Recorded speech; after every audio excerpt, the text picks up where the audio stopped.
We are, it didn't give me a notification, but Julie let me know in the chat that we're live. So, hey guys, thank you so much for being here bright and early on this Facebook Live today with our guest who is across the pond in Europe. Today we have Mark Simpson from Boostly. You've probably seen him literally everywhere. He's kind of like glitter in the short-term rental space. He is everywhere. So Mark, I'll let you introduce yourself really quick and then we'll get into the questions. So go right ahead. Tell us about yourself. Well, I've never been described as glitter before, so thank you. Thank you very much for that. So yeah, my name is Mark Simpson. Over here in England, United Kingdom. I started doing Boostly in 2016, but I've been involved in hospitality, short-term rentals, whatever you want to call it, since the age of 4. My shtick, my bag is talking about direct bookings and why it's so important for every host. Doesn't matter whether you're on property 1 or property 100 to be focusing, thinking about it on a daily basis. And so, yeah, thank you very much for having me. Excited to dig into questions, see what we can come up with and see how we can help some people's. All right. Awesome. So let me make sure I've got everything up here. So we've got a few questions already that we can just dive right into. So let's tell us what Boostly is, because some of our questions that we have are about that directly. So tell us about Boostly. Okay, so Boostly is short for Boost Hospitality. And way back in 2016, when I was thinking about doing something to help hosts, I was floating around with tons of ideas, and one I came up with was Boost Hospitality. And my wife just turned around to me and said, "How about Boostly?" And the whole thing behind it is that we give hosts, property managers, management companies, whatever like your part in this industry is, the tools, the tactics, the training, and the confidence, more importantly, to go and increase your direct bookings, because there's a couple of alarming stats that are out there at the moment. One being that by 2025, Airbnb will have 60% of this market. And then the other one is that by 2030, 80% of all bookings will be via an online travel agent. And so there's things that we can definitely be doing now, every single one of us, that will not only impact our short, but medium and long-term futures.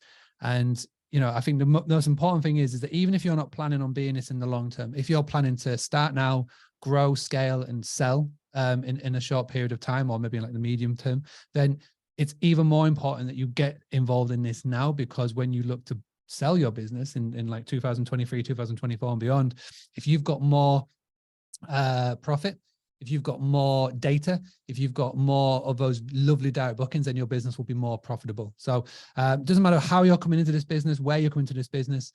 This is why we do this, to help. And my goal, my mission is to help 1 million hosts all over the world cut down on their over-reliance on Airbnb, because there's tons of reasons that we're going to dig into as to why.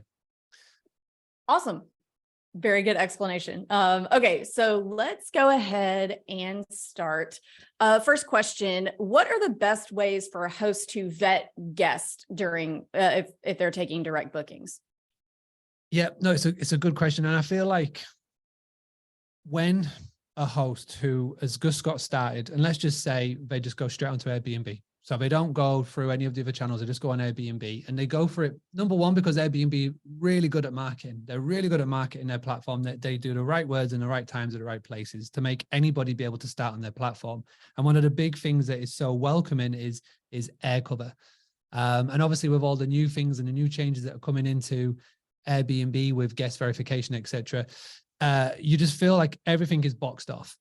But the mistake that so many people make is that they feel like that is only on Airbnb. You've got to remember, everything that Airbnb offers, there are third parties that can do that as well for your system and your software. And then whenever you talk about third party, everybody instantly goes, "Oh, that's going to be a faff to get set up. That's going to be a tricky thing to set up." But the cool thing is that it's not. There are so many cool solutions. And so when it comes to verifying guests, when it comes to making sure that the people who say they will be the ones that rock up to the property, there's amazing suppliers. So one of them is being Superhog, superhog.com. They're a guest, again, verification platform that will help you and your property. Also as well, I mean, it all depends on how far the rabbit hole you want to go. If you want to go one step further and just jump on a phone call with them and just, you know, ask why they're coming to the areas, or if you want to set some certain systems and structures into your business, that will protect you, you can do. But the simplest thing, the easiest thing, the one that can be automatized is Superhug. All right. That seems pretty easy. That I think Airbnb kind of got as big as it did by buying up a lot of these little companies that do all these different things. They didn't just come up with their own solutions. They were like, hey, we need to do this. Let's go buy a company that does that. So there's always going to be competitors to those little companies that do those things. So great advice. Great advice. Let's see. Okay, the OTAs spend millions of dollars on advertising and drive tons of traffic. How can I compete with that in a way that makes sense without taking up too much time or money? Yeah, this is a great question. And again, it's the one that I get a lot is how am I going to compete with Airbnb? But the main thing to realize here, and I think this is the big misconception of me and what I do at Boostly and direct bookings in a whole, is that when we're talking about marketing our own business, I'm not saying to cancel your own Airbnb listing. I'm not saying to go cold turkey on it and just say, right, buy Airbnb, I'm going to go myself. What I'm sort of saying and what I'm suggesting to everybody is to use it as a marketing channel. Like use Airbnb like you would use Instagram. You know what I mean? Don't rely on it. And so, yes, Airbnb, Vrbo, which is the Expedia group, Booking.com, which is the Booking Holidays group, and Booking Holidays and Expedia group, they own their own tons of separate sites. They spend billions of money every single year. In fact, before COVID in 2019, the Expedia group were in the top 9 spenders in the whole world. Now you can include Apple and all the big companies in there, just to give you like an idea of how much money they spend on advertising. So you're not going to compete with them. What you're going to do is you're going to use their traffic, use their marketing for your advantage. And what I'm saying to everybody is, listen, don't just be reliant on one. Go get listed on them all. Go get listed on Vrbo. Go get listed on Bookings. Go get listed. There's some really cool new OTA sites that are popping up, ones that are really specific around a certain niche. So we've got dog OTAs. We've got Fab Stays, which is for the LGBTQ plus crowd. We've got different OTAs and different listing sites for different niches. And depending on what your avatar is, depending on what your business model is, depending on what your who you want to attract to your properties is, you've got so many different channels. When it comes to your own market, and this is the cool thing, is that you're not competing, you're just piggybacking.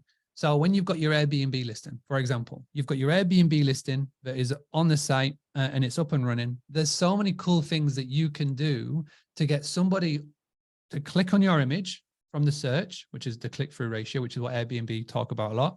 You can get them to come onto your actual listing. And then what you can do is you can drive them from there to your own direct booking site or to your own personal Instagram, which is really effective. So it's not in terms of competing with, it's not if do this, then do that. It's a case of doing them all together at the same time. And it really isn't as hard as you think it is. That's a really good tip. And somebody told me a long time ago, actually, one of the very first agent that I ever hired on our team, Jennifer, her husband, Justin, is a really successful self-manager. He flies way under the radar. Like you won't see him commenting on any Facebook groups or anything. But he said one time somebody was worried about, oh, there's so much competition out there in the Smokies. This was about a property in the Smokies. And he said, well, there are 20 million visitors as of last year annually to the Smokies. You only really need to get 100 of those people to be profitable. So it's kind of the same thing with Airbnb versus, the direct bookings. You don't have to be competing with this giant. You're just piggybacking to fish a few of them out of there. You don't need to get all of them. You don't need to have more than Airbnb. You just need to have a few. So that makes a lot of sense. Yeah. I mean, yeah. And again, this is the biggest sort of thing that I see so many hosts get wrong, is that they try and appeal to everybody instead of just trying to appeal to a few. We've only got a limited inventory. There's only so amount of huts and beds that we can take. This is not like an Etsy store. So when you sort of change that mindset of, okay, we don't need millions.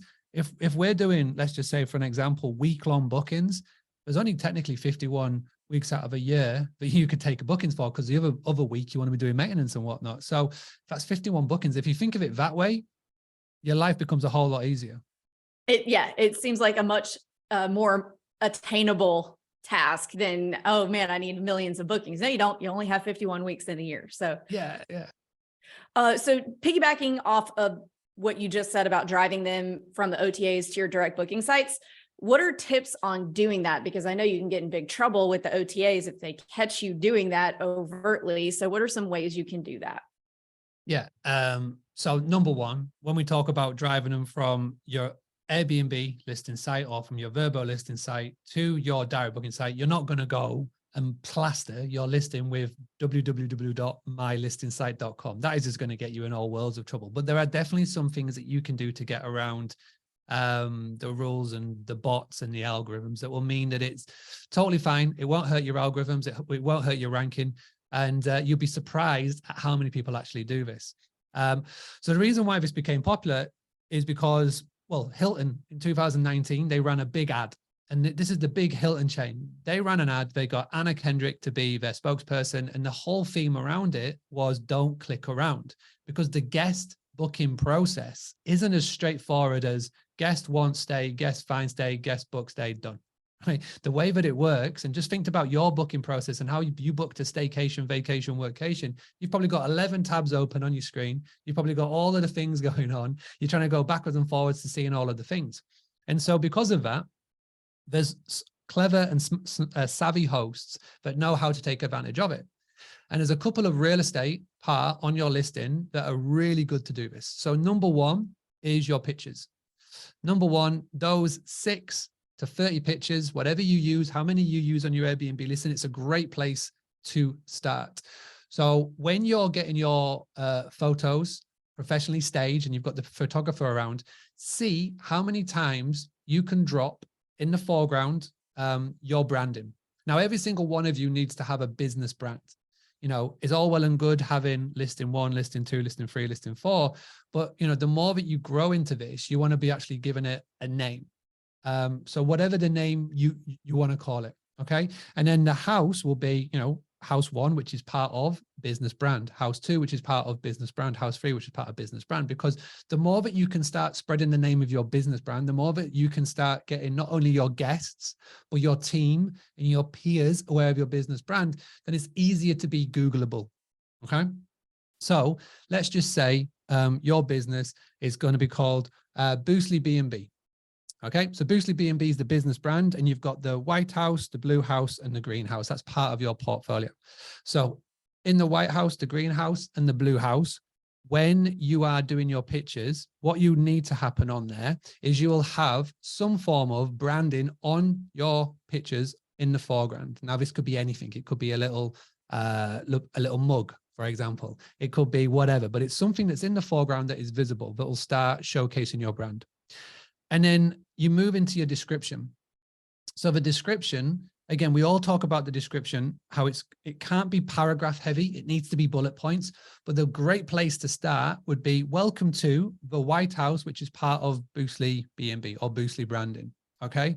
So it's getting into the mind instantly that this is not an individual host. This is a professional host. Now, what's happened over here in the UK, which is what Airbnb are testing. It's not visible in America yet, but in the UK, when you go on somebody's listing, it will say individual host or professional host. Now, individual host is somebody who's paying the 3% commission charge that isn't connected to a PMS, that isn't doing X, Y, or Z. The professional host is when you want the business tools. That's when you connect it up to a PMS. That's when you're paying your 14% commission. So my prediction, going off a little bit of a tangent, is that by the end of next year, I believe that everybody, whether you're a professional or you're an individual host, I reckon everybody's going to be paying the same flat rate commission fee of 14%. There's loads of reasons that will point to it when, and I can't go into it too much now. I'll come back and do that another time. But I believe that that's going to be the case. I think they want everybody to start moving over to this one model, this professional host model. But anywho, one thing that separates you at the moment from everybody else is that by having a brand visible on your listings instantly gets over the trust factor, because when somebody lands on your Airbnb listing, they don't know, unless you specifically point it out, if this is your business, if this is your career, if this is your business, your brand, or if it's just something you've got on the side going on, spare house, spare room, or whatever. So by doing that sooner rather than later, number one, it ticks that box. Number two, by doing so, what you are then doing is showing that, oh, hang on a second, they've got more than one property. They've got quite a few. They might have a few in the Smokies or X, Y, and Z. And then what you do on your bio, which is an even more important part, so many people don't even pay attention to their bio, but you've got a real good chance to do this, is go into your bio on Airbnb and put, hey, my name is Mark. I'm the founder of Boostly B&B. Check out our online reviews. They're very good. Or check out our Instagram, IG, and then @ and then the handle. So don't put Instagram.com. Don't put any domains, because any domains will get flagged. But if you do IG, which is short for Instagram, the @ symbol, and then Boostly UK, people will then know to come away from Airbnb and go and find you on those apps. Go and find you on Google, or go and find you straight on Instagram. So there's 3 real key pieces of real estate here. So number 1 are your pictures. Number 2 is your description. Number 3 is your bio. And the final little tip on the pictures, and this is what so many people now are starting to do, but I see so many people who aren't. So there's these things called vector maps. And what a vector map is quite simply, if you go onto Fiverr and type in vector map, what somebody will be able to do is they'll be able to get a map of your area, cartoonitize it, so make it look appealing and visible, like a drawing map, and say that you're in the Smokies, and say that you're, I mean, the example that I gave was for somebody who had a ski cabin. And it was really important for them to showcase where their ski cabin was in relation to the into the runs. Okay, so where people went and do the skiing. And so somebody on Fiverr for literally less than $50 was able to put together a vector map, VECTOR map. And by doing so, you can showcase where your property is. You can showcase where the best ski runs are. And then also as well, you'll be able to brand that map as well. So this is obviously like Boostly B&B. This is the White House I'm pointing to it. And you can showcase wherever important things are in your town or your city or wherever location. So pay attention to your pictures. Make sure you can brand when you're doing your photo shoots. Get some branding in there. For an easy win, you could just pay someone on Fiverr to watermark your images, which is super easy in the bottom right-hand corner with your logo. And then also as well, take full advantage of the description and your bio. I had no idea that it was called vector map. I knew what it was, but I didn't know it had a name. So anytime I've been trying to describe it to people, I'm like, like a map, but it has the little cartoons and things telling you where everything is. So vector map, new vocabulary word for me. I mean, I typed in vector map one day and it came up. If it's not what it's called, please don't come and find me. But I just typed in vector map and it's come up. Okay, well, that's what we're going to call it. We've created it right here on the live. So, and if it's wrong, don't come and find me. Find somebody. Find Brian Chesky. All right. So let's talk more about the branding. So how important is it to have a Google My Business location for your properties? Oh, wow. Yeah. I mean, it has been so important. But there's a big caveat and a big sort of elephant in the room, like literally is in 2023, Google are going to start getting rid of all of those Google My Business listings. And they're starting to do so already. Their algorithms and the computers are getting rid of them. The reason being is that Google have been threatening this for a while, but they want to create Google Vacation Rentals and they're making a big play for it.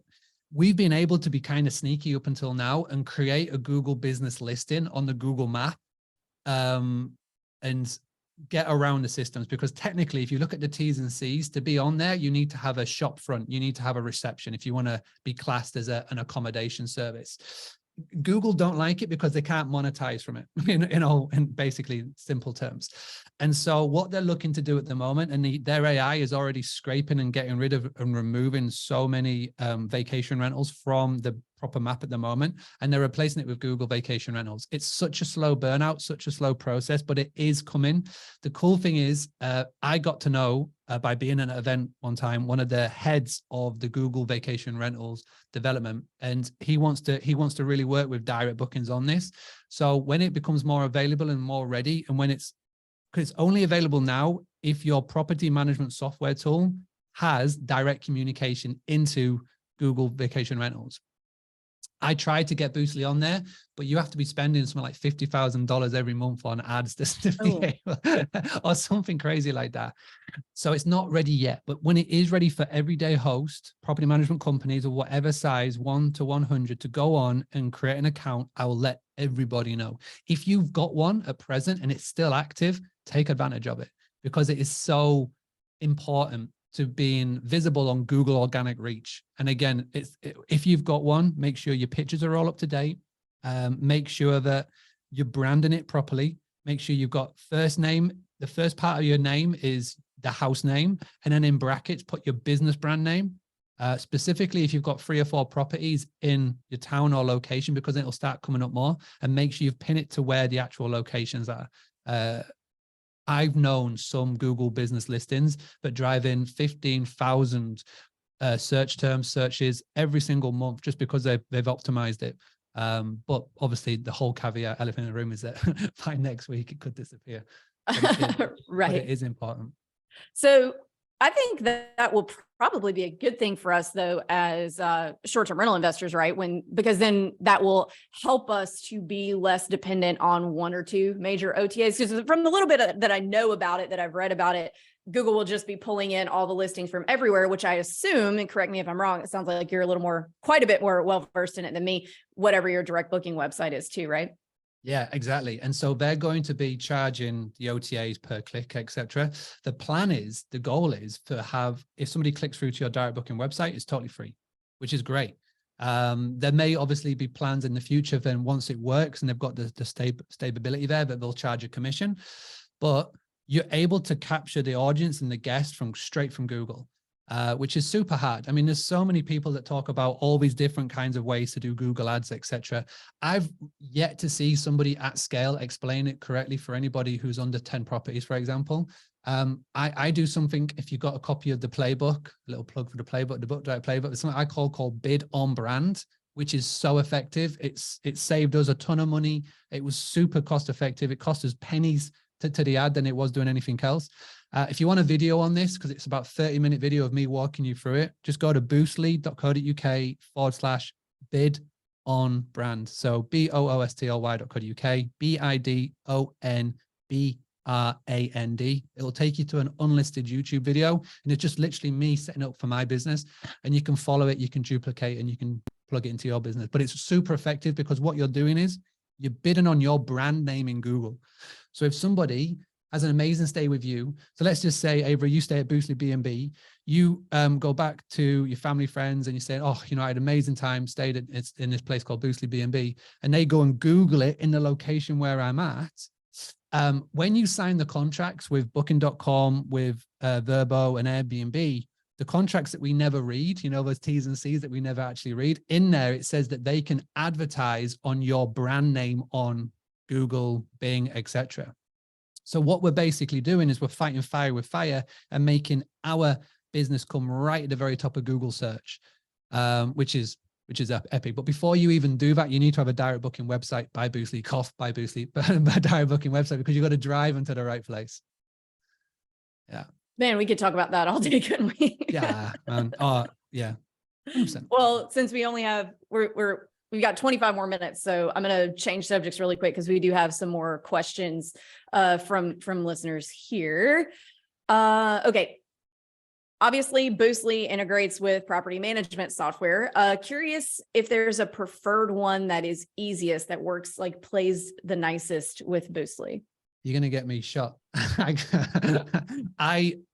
So there's a couple of answers here. Number one is that the reason why we do this, I mean, I could have quite easily, happily stuck in our little WordPress world of just doing what we're doing and not really making a massive impact. Our websites were great, they're friendly, they're happy, they know how to be used, they could use on mobile, but it was missing one massive thing, is it wasn't totally taking advantage of the guest booking process. And it was 2020 when we sort of went, right, we're going to go for this. Let's put on our big boy pants and let's go for this. And so we went to I didn't name names then. We went to property management software, said, this is what we want to do. They all turned us away. And so what we did was we went away and created it anyway and started connecting to them. And we then went back and showed what we can do.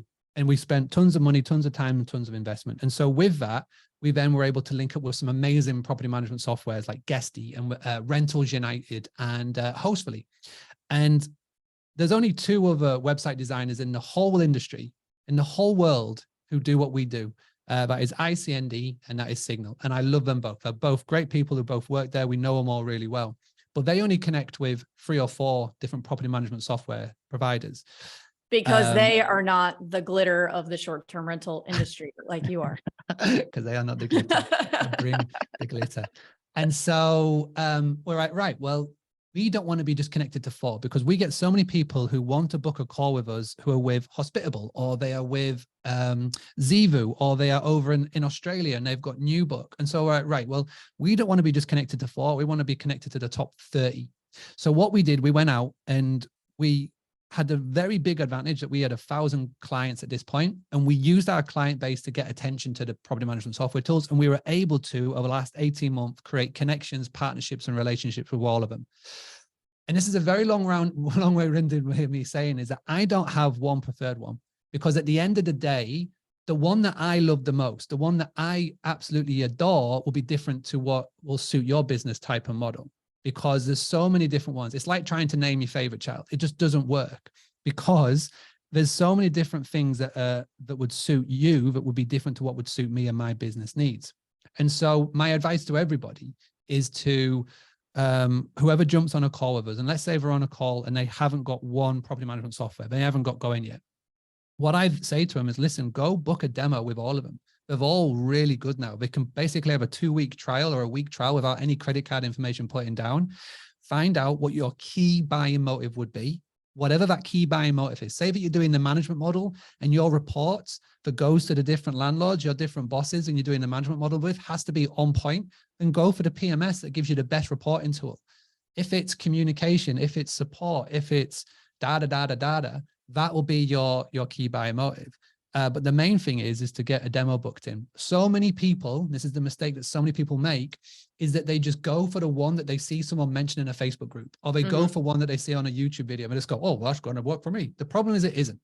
There's not one shoe fits all. You have to figure it out. And so it's a very long way around of me saying no. I don't have a favorite. Yeah. Well, that's good to know. You want to be able to, things change over time, and maybe what was important to you to be automated or done really well by a property management software when you started has changed. And so you make a switch to another property management software that does that thing better. And you want to be able to take your website with you so that you don't have to, because that would really suck if you had one that only worked with this property management software over here, and then you end up needing to switch and you can't bring it with you. That would just be a gigantic pain in the ass. And 100%. At this stage in my investing career, my goal is minimal pain in the assness. So, and speaking of that, actually is a good segue into the next question. How much work and time is it to maintain a direct booking website? Oh, the actual website, minimum to none. I always say to everybody that you've got, especially for those that are in, let's say you're in a ski resort. Let's just say, prime example, in the snowy season, you're going to have snow. In the summer season, it's going to be bone dry. And you've got different types of avatars of guests that will be coming to your property at this time of the year. So with that being in mind, and with that being said, you've got to make sure that you're updating your photos for your listings and for your social media and for your website at least twice a year. You can't just set and forget it.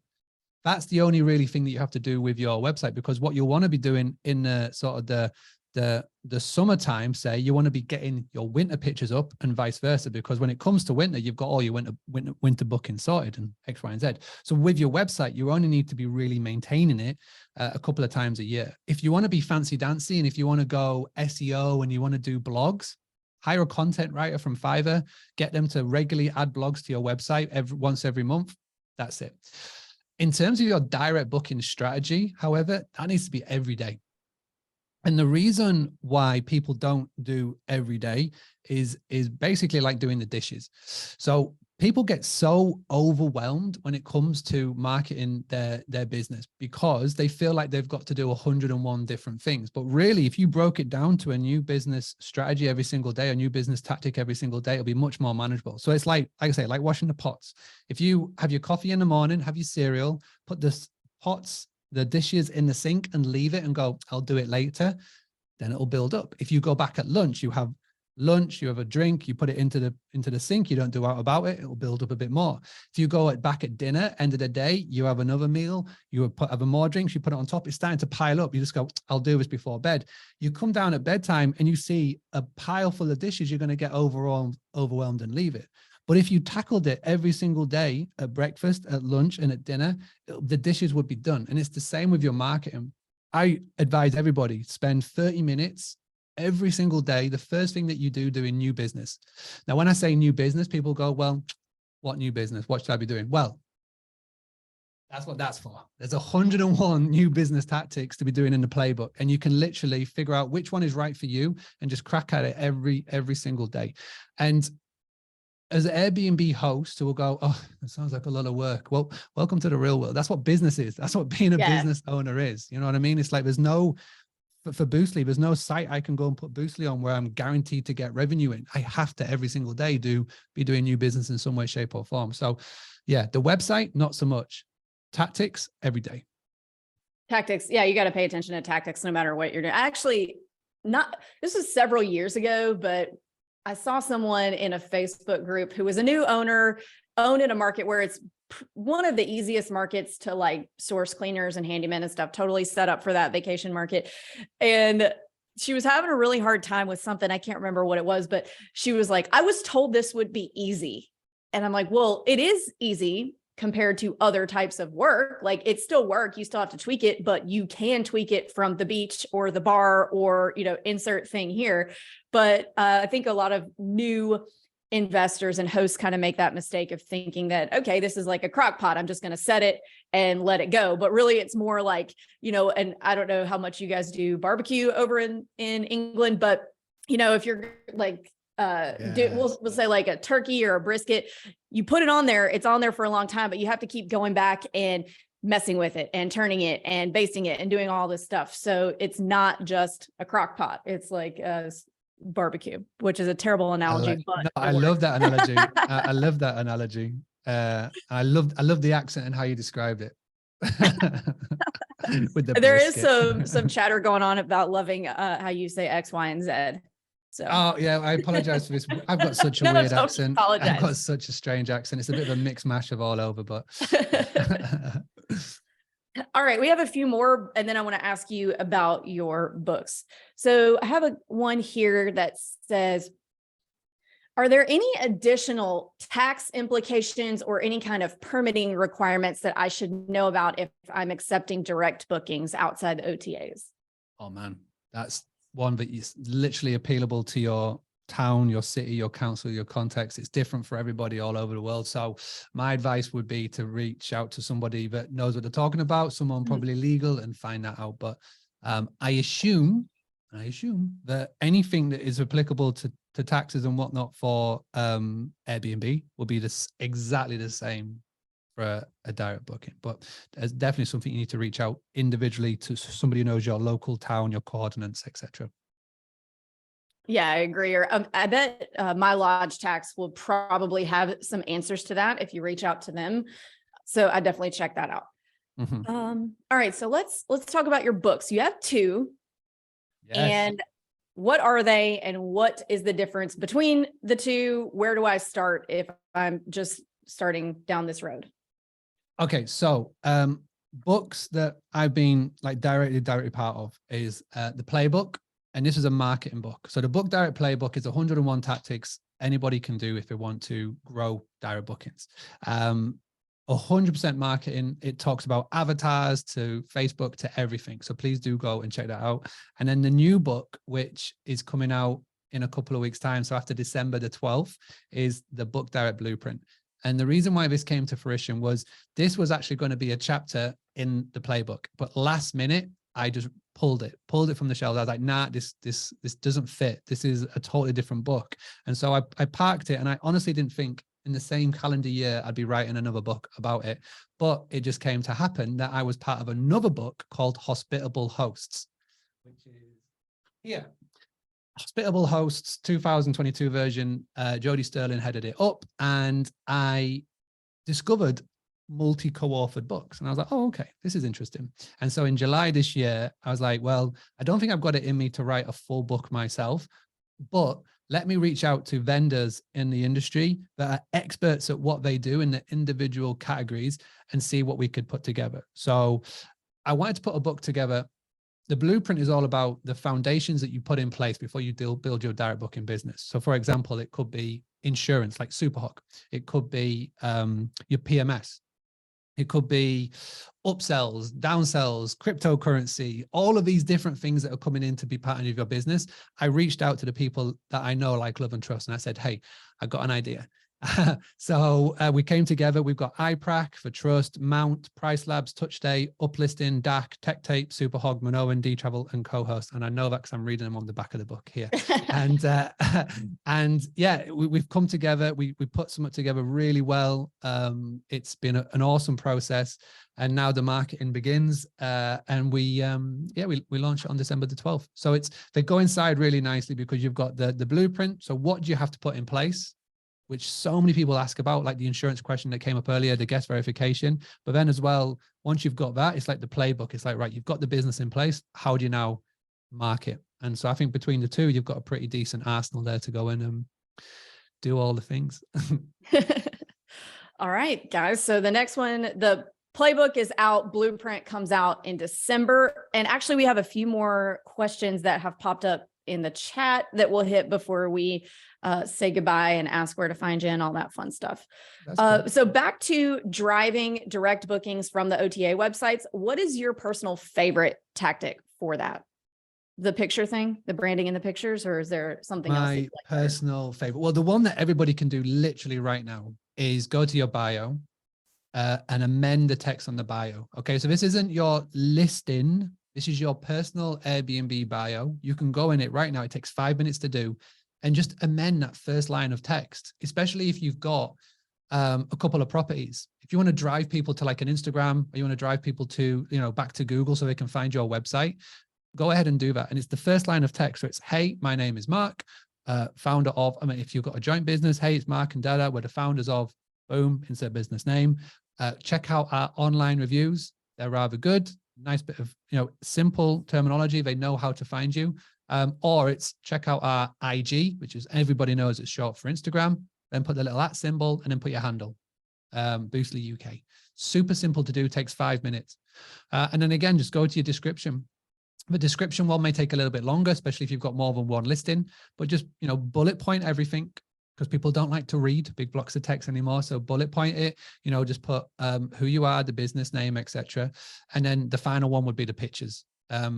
Everything that I do, everything that I explain is like how long it takes to do something. And so it's like, we'll go with the shortest one first, which is the profile, which one that everybody can do, like literally while we're talking. All right. And kind of along those same lines, what are some lesser known pros and cons of direct booking?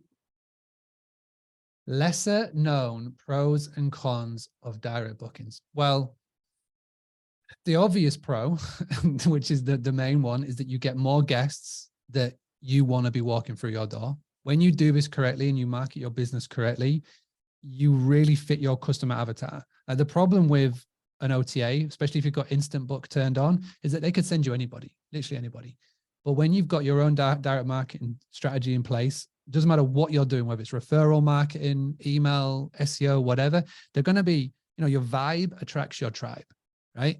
And so you'll get more nicer guests. And the better that you do it, you'll get more 5-star reviews. You've got more happy people, which is lovely. I feel like the main pro is that when you do this right, you literally haven't got, I nearly swore then, you don't care when Airbnb make an update. Like, you don't care if you're going to say something to a guest who's getting a little bit pissy. You know what I mean? Like, you're worried that when you're solely reliant on Airbnb, you're solely reliant on that Superhost badge, that badge of honor every quarter to come in. You're so worried about it that you may bend over more than what you would do for a guest normally. You know what I mean? And that's an unhidden pro, is that when an Airbnb make an update, you go, oh, that's nice. You're just like, oh, that's nice. That's cute. But if you've got a strong direct booking channel in place and doing all of the things, it just becomes another marketing channel. A negative aspect of direct booking, a negative aspect of direct booking. I think the big misconception to me is that people think that I'm getting everybody to go cold turkey on Airbnb and that you've got to go from 100% Airbnb to 100% book direct. It is as dangerous going 100% book direct as it is going 100% Airbnb. You need to have a nice, healthy balance. It's just like any normal investor. Whatever you're investing in, you're not going to get $1 million and just go, I'm going to YOLO it into Bitcoin. You don't do that. You don't just put it all into one magical digital currency. You go and spread it out. You go and spread out your money and your wealth around all these different things, whether it's property, whether it's stocks, bonds, whatever. And it's the same with your marketing of your business. You don't just YOLO it all into Airbnb. You got to, or direct bookings. You got to spread it around, because if for whatever reason your Airbnb account gets locked down or whatever, your referral network dries up, and you've got another channel that you can always be relying on. And we talked about it right at the very start. It's a nice little way to end this, is that my main goal for everybody and my main ask of everybody moving forward is that at the moment, you've only got a certain amount inventory. You've only got a certain amount of heads on beds. What can you do in 2023 if you're not going to add to your properties? What can you be doing inside them to increase your revenue? So is it upsells? Is it using somebody like Mount where you can be getting upsells? Is it going to be doing X, Y, or Z to maybe bring in where you can earn more money per booking? What can you be doing additionally to be bringing in more revenue streams for your business? Could it be going on Peerspace, which is hiring your property out for photo shoots or parties in between stays? What is it going to be? How does it look like? Again, because then you're not just relying on one income source. Cool. Yes, that's awesome. And last question, and I'm allowing it because I know you have to go, but it's a really, really good one. So you're now in control of your own destiny in terms of finishing on time. So though I'm interested in the financial angle beyond the no booking fees, okay, the OTAs get the booking fees. So how do I actually make more money on direct bookings than I would on the OTAs without looking like I'm upcharging? Does that make sense? So Yeah. you don't have booking fees on your direct booking website. So how do you actually make more money doing that without looking like you're just charging the same amount or more than the OTAs?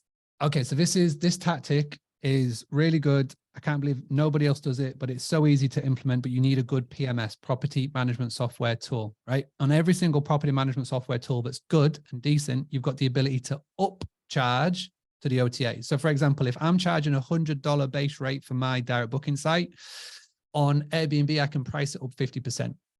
So you're going to be 50% more expensive on Airbnb, for example, than you are direct. And so one of the good tactics is that you can do that. The price is more expensive on Airbnb. And again, with the terminology that you use, you can always say best rates when you book direct. Now, there is not going to be anything like commission fees, etc., because when a guest books with you directly, there's no commission that you have to pay to Airbnb or Vrbo or whoever. So the main challenge then is communicating directly with your audience, with your followers, with your past guests and whoever potential future guests are going to be, that it's the best rate when you book direct. And if you want to see a real world example of this, go look at the Marriott, go look at Best Western, go look at Holiday Inn, go look to see how they are using Expedia, go look to see how they're using booking.com. They whack up their rates on there and they have the best rate when you book direct. And if they don't have the best rate, they have the best incentives, i.e. earlier check-in time, later checkout, free Wi-Fi, etc. So it's not a case of reinventing the wheel on this. It's about looking at what the big boys are doing and trying to implement it into your small business. But yeah, awesome. Good question. Good question. They have some very good questions. That is a very good question. I have not had to think this much in a long time. So thank you very much. You've really tested me today. Good. So thank you. Well, so for everybody watching who wants to follow you, learn more about you, order your books, perhaps, where can they find you? All right. So best thing to do, open up the Amazon app and just type in Mark Simpson Book Direct Playbook. From there, go and grab that. It's literally 99 cents, the Kindle copy. You can pay a little bit more for print.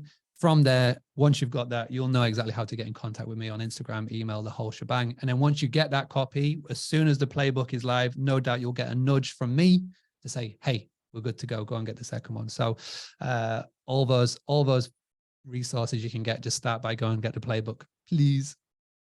Awesome. And if you guys don't have a property yet, in order to go buy Mark's book, you probably want to buy one with us at the Short Term Shop. So if you guys want to buy, behind you.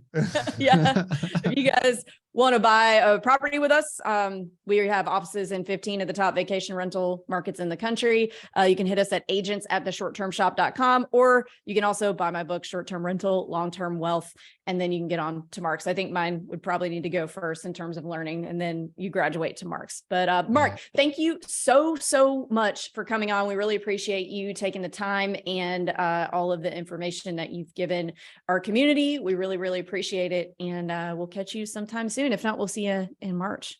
We'll see you in Nashville, where I'll spread you with all the glitter. So. Yes. All right. Well, thank you so much, Mark. All right. Appreciate it. I got to go do a school run. Bye-bye.